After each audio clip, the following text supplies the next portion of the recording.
Welcome back to the Step It Up Entrepreneur Podcast. Your host, Tomas Keenan, coming at you guys today. All right, let's get the dirty laundry out of the way. I fucked up last week tremendously. Got super busy. Life happened, business happened, kids happened, all those things. And I didn't get a chance to come record a podcast. So for the first time in, 4, maybe 5 years, I missed a week. With that being said, it is what it is. I apologize. At the same point in time, I was getting other more important shit done. Let's just say what it is. But we're back, and we got some stories to tell. And you got a solo episode with me, by the way, this week, folks.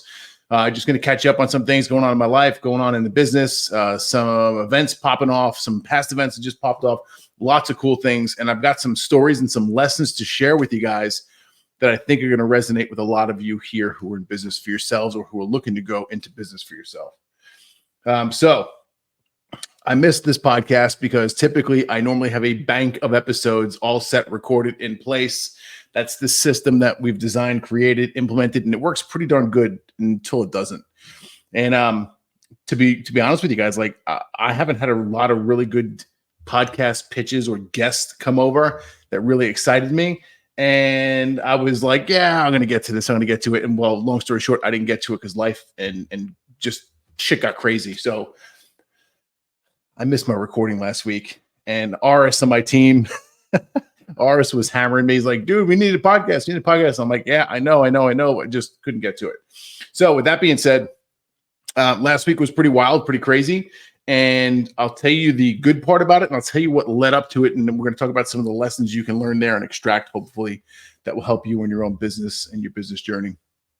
So last Monday, Kathryn, my significant other, and myself, we headed up to Lawton, Oklahoma, to go work in person with a new client who happens to be a married couple, who owns a very successful car stereo retail store. They do accessories, car stereos, ignition interlocks for the unfortunate people who get DWIs, all those kind of things. And it's an industry that I know so well because I spent 20 something years there myself. And we go up there, we spend the day with these two amazing clients, husband and wife. We get to see their facility. We get to meet their team. We get to see some of the things that are going on there. And we were there probably a good solid 6 hours and discovered some things, saw some possibilities, saw some room for improvement. And this is the importance, I think, when it comes from a coaching consulting perspective, that you get on site with your client if possible. And I know it's not always the case. It can't always be that way. Some people tend to charge a lot of money in order to come on site, and we do. We are not cheap. In order for either myself and Kathryn to come on site to work with you in your business, you're looking at realistically, you're looking at a 5 to actually it's a 5-figure investment, for us to come on site and spend a day with you. This is a client who decided to work with us long term out of the gate and also paid in full up front. So some of our barriers of entry to come on site would typically be, a price point of $10,000 in order to do so, to work for 2 days. And this was a bit of a different situation where we went on site and this was a long-term investment for them. It wasn't just a one-time thing. And it also happened to be, I'll call it somewhat local to us. Living here in North Texas, I've come to learn that a 3-hour drive is not off the table. And that's still pretty darn close because, the speed limit down here is just amazing. That's a whole other side topic and side note and conversation we have another day. But, it really wasn't a big deal to hop in a car and drive 3 hours in the morning to get to their facility from North Dallas to Lawton, Oklahoma, and spend some time with them. The beauty of this is we've established a relationship with these people for years in advance, and I'll talk about that in a minute. And there we were last Monday, on site, spending time with them, uncovering some hiccups, some hurdles, some roadblocks they had in their company. And by the time we were done that day, and this is the beauty of bringing in a third-party coach or consultant who is not emotionally attached to the outcome of your company, okay? When I think it was the last 15 minutes we were there, we came in, we had lots of conversation, lots of discussion, toured the facility, met the team, saw some of the processes that were in place, checked out the inventory they had, saw the storefront, the showroom, the signage out front. We had some suggestions there to make it a little bit more curb appeal, if that makes sense, a little more attractive to the eye in order to stop passerbys to come in because it's a retail store. And the last thing that we discussed and uncovered was the biggest piece of the puzzle. So anyway, we did all that stuff. And then we ran a SWOT analysis on the company. And one of the things that we kept bumping into was price. And then the question is like, all right, so what does this look like from a sales perspective? Do you guys here know a lot? Do you get objections, or do people just hand you their keys and say, get to work? And that was the answer they gave us. Like, no, people just like hand over the keys and say, get to work. They don't even ask us the price half the time. And I stopped immediately and said, hey, I hate to break it to you, but you guys need to increase your prices like now, not tomorrow, not a week from now. And this is Monday. So we ran some quick numbers. Long story short, if they increase certain prices in certain areas and like the bare minimum scraping the bottom of the barrel, we found and uncovered a $55,000 plus, like a bonus for them if they had just changed some of the price points. The action item was found. We discovered it. We assigned it as an action item and said, hey, you guys have got until Friday to knock this out. And lo and behold, they're action takers. They got to work and made things happen, which is awesome. So we got a client here who spent 5 figures plus investment with us to work for several months, went on site, and in less than 6 hours, uncovered $55,000 in additional profits in their company. That paid for their investment with us and then some. Okay. So that was a really cool experience. Now let's take it back. Okay. Let's go back. I think it was a week and a half, 2 weeks before that. I'm down here in Dallas. And for those of you who know me, been following me, I speak at the MEA, the Mobile Electronics Association. I speak at all of their events, and I have since 2019. I spoke for 2 sessions, and they're like classes. They're more of like not like a motivational speak from stage, but a breakout room where someone leads from the front of the room and runs you through some exercises or educates you on something. So that's what I do when I go to those speaking engagements. So I did the first one on Friday, and this gentleman and his wife are sitting in the front row, and it's normal because I see them at almost all of these Knowledge Fest events, and they're always in the room. They're always in my class, and they're always super attentive and asking a bunch of questions. Fast forward, they asked me to speak a second day, which was Sunday morning, and Sunday morning was basically I had a topic, business operations, ethics, that kind of thing.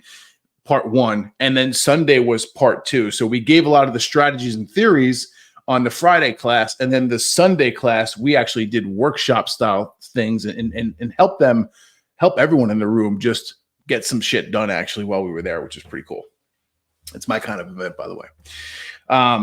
So in having conversation there, and also Kathryn was there with me, right? Significant other. And she's having conversation and she's helping me, speak to people and answer questions. She's got a wealth of knowledge, a ton of experience from coaching, from mindset, from editing, just words overall. It's kind of her jam. And we helped this client, it's now a client, at the time it wasn't, help them uncover some core values that they had that they were holding on to for their company. Conversation ensues. We have a conversation shortly after I finished the speaking engagement there. A phone call ensues about 3 or 4 days later when we get back home. And long story short, the deal is made. We show up, we collect some money from them, and now we're literally doing business with this couple, and we uncover this $55,000 increase. Okay.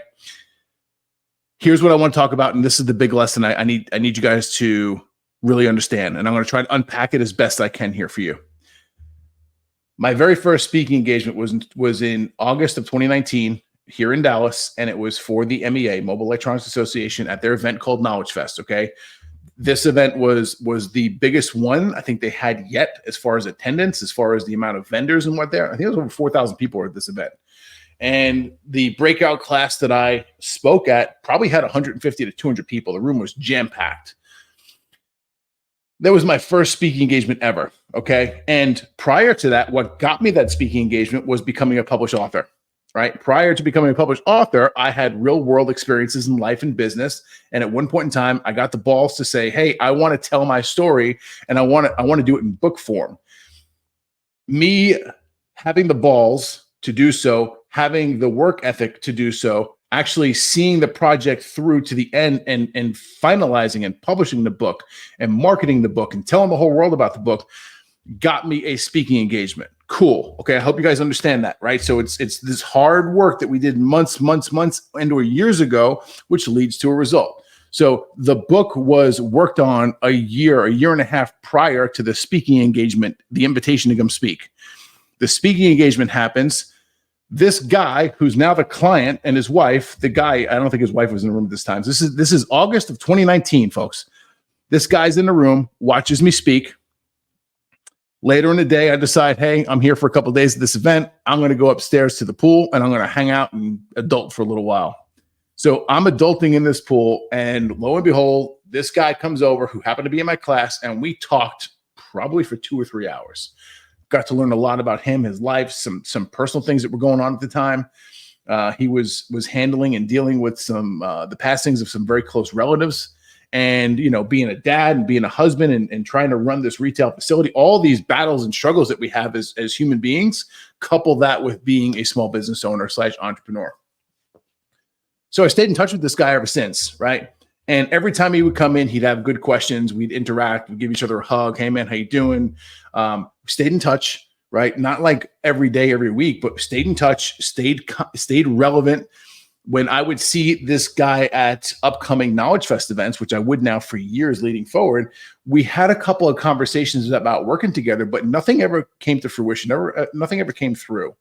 And everything has divine timing, we'll call it, right? It wasn't the right time for it to happen. I am a different person today than when I was interacting with this gentleman 3 years ago. And I am a different person from 3 years ago all the way back to the 5 years ago of 2019. Okay. Like we change, we elevate, we grow, we become different people, become better people. I'm hoping, right? That's my case, my take on it. Like I've become a much better human being since August of 2019. So now you throw in the mix, his significant others in the room, my significant others in the room, they connect as well. And now it's like, oh, wait a second. This is the missing piece of the puzzle. This is what we needed in order to put this deal together to make sense for all of us, to make it a win-win situation for both parties. And I'm saying that as couples, okay? I can't stand it when I see these young cats who come in, and you don't have to be young for this either. You could be young mentality-wise when it comes to business. I can't stand it when I see the youngins come in who are expecting the immediate ROI because they posted a couple of videos. Maybe they wrote an article or a blog or posted some shit on Facebook a handful of times. I'm sorry that you're not getting business right now and you think you've done everything in the world that you possibly could. Okay. Listen to the story I just told you. Okay. It took me over 5 years to take someone, meet them, convert them into a lead, nurture them through showing up in person, speaking with them, shaking their hand, having conversations. 5 years it took to convert that person into a paying client. So stop rushing everything. Like shit's going to happen when it's supposed to. And if you want to set yourself up for success in the future, you better start your ass at work right now, doing the things that no one wants to do, the shit that no one wants to talk about, the behind the scenes work, the self-development, the personal development, the physical development, the mindset, the mentality, the back end of your business, which is super important. And I can't stand the fact that a lot of people just ignore the crap out of it because they want to stick on the sexy side of business. They want to worry about sales, and they want to worry about looking good for the gram and looking good. And listen, folks, I've fallen into that trap. I'm not saying I'm immune to that shit. Okay. Done it. Been there, done that. And I'm here to tell you, none of that shit matters. What really matters is how you're showing up for your clients. Are you delivering on what you said you were going to deliver on? Are you being true to your word? And if you're not, you better take a real good look in the mirror. And I've had to do that on occasion. It forces us to take a step back, see what's going on, see if we like what's going on, see if we are still acting in alignment with the core values that we've chosen for ourselves or that we've established for ourselves, right? Yeah, by the way, you should have personal core values and you should be very clear on them at all points in time, alongside of your business ones too, right? So this is a lesson here that I'm hoping that you guys understand that, I'm now getting an ROI from an interaction and work that I did over 5 years ago is finally paying off today. And if we continue to show up each and every day, small steps forward daily, eventually this stuff is going to compound on itself. So now this is one of two of these recently that just popped off. And I hope you guys understand what I'm putting together here for you. I had one client who came in. I'll talk to you about him in a second. I had this other client, the couple who came in, closed the deal with them. Okay. And they're both, they're high ticket paying clients. They're paying between, well, just break it down to you. They're paying between $3,000 and $5,000 a month on each of their respective packages. Okay. That's to work with me one-on-one, and one of them is with me and Kathryn as well. Okay. There's the difference in the price. And I've got some packages that are just me for $5K, depending upon what you're looking for. Those are more on the fractional COO side of things. But I'm not here to talk about price and that kind of shit. It really doesn't make a difference at this point. I want you guys to understand the lesson that I'm coming across the table with here. Okay. The work you did months ago, weeks ago, years ago is finally going to pay off when you least expect it, right? It's like you got to keep showing up. You got to keep putting the work in. You may not see the ROI. You may not see the return on your investment. You may not see the return. You may not see the benefits. You may not see any change until you do, right? I'll compare this to the first 3 years I spent in the gym when I just started to take my health and fitness seriously. Ugh, tongue twister there, man. Not enough coffee yet. So I hired my trainer, Alex. This is back 2017. Hired her, started working out with her, right? And I worked out with this woman for 3 years before I saw a physical change. Now, did I notice changes? Did I notice difference in my strength? Did I notice difference in my mentality, the way I was? Yes, I did. And that's what kept me going. But I didn't see a physical change or difference until 3 years into the game. And looking back at it, it's like, duh, no wonder I didn't see a difference, you dummy, right? I was still drinking like a fish daily, and I didn't mind anything that was going into my pie hole. So whatever I wanted to eat, whenever I wanted to eat it, went in, whether food, drink, whatever, right? So if you have that kind of mindset mentality where you're not monitoring what's going into the pie hole, right, calorie-wise or macro-wise, and you're working out and cool, like you're not going to see any change or difference. Like, yes, I got stronger, right? But I didn't see any physical difference. And it wasn't until I started taking the health and fitness to the next level of advancement, that's when I started to see the physical difference in my body, and also my mindset improved along with it too. So these things are directly correlated, right? The work you put in today may take several months, weeks, if not years, months, whatever, to come to fruition, right? And stick with it. Don't give up so damn easy. I see a lot of that going on too. Like, oh, first sign of things getting hard. Like, oh, fuck, this ain't for me. I'm out. If I had that mentality back in the day when I started in car stereo, I wouldn't have made it through the car stereo industry either, right? I was not a great installer, a great fabricator day one on the job. You know, let's go back here. Story time. 19 years old, still living in Long Island, New York. I was working for this shop at the time called Moving On Sounds and Security. I think they're still in business. Two brothers own it. And I wasn't that good. Like, I had some skills. I had a decent understanding. I could do basic alarms and basic radios and speakers, but like, I really wasn't good at it. I wasn't efficient. I didn't have all the right tools. I just didn't have the overall experience, but like, I was a hand, right? I was a handy guy who could show up at the shop and help out. And I should have been helping at that point in time, not performing my own solo installs, right? My opinion, looking back at it. But they thought I was better than I was. Maybe I sold myself as if I was better than I was.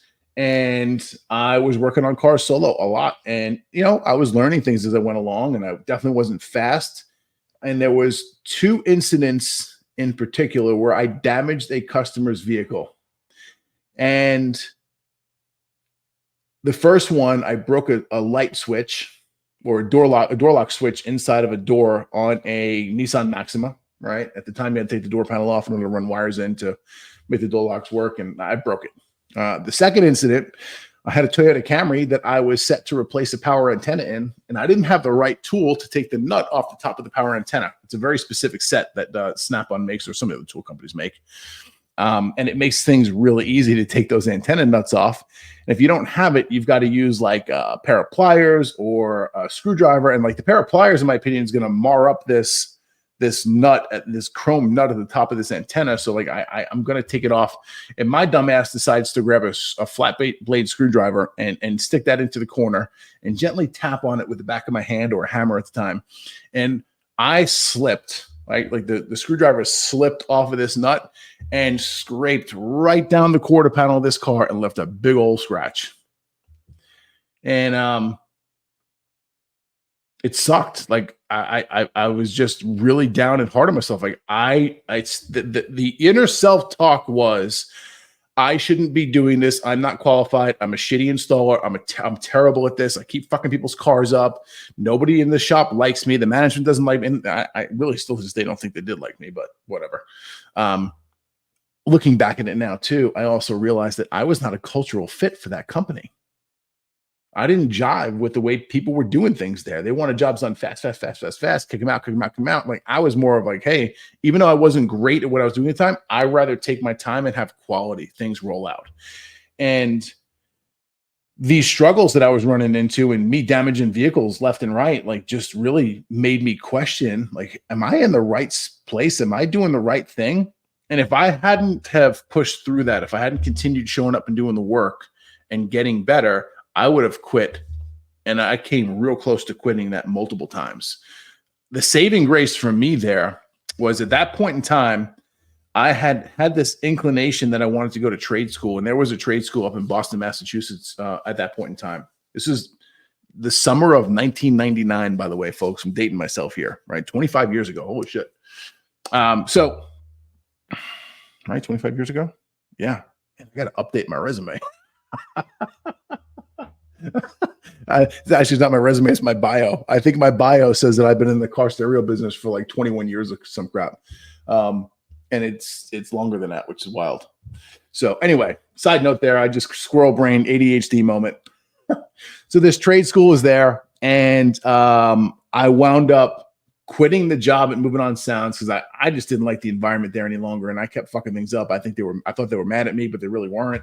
So I quit. I went back to work for a place that I worked prior. They took me back, and I worked there for a couple of months until my class was ready for trade school, which happened to come in August of 1999. So this is probably June, July that this stuff's going on. So August, fast forward to August, my class is ready to roll, and I wound up going up to Boston, Massachusetts, and spending 3 months there.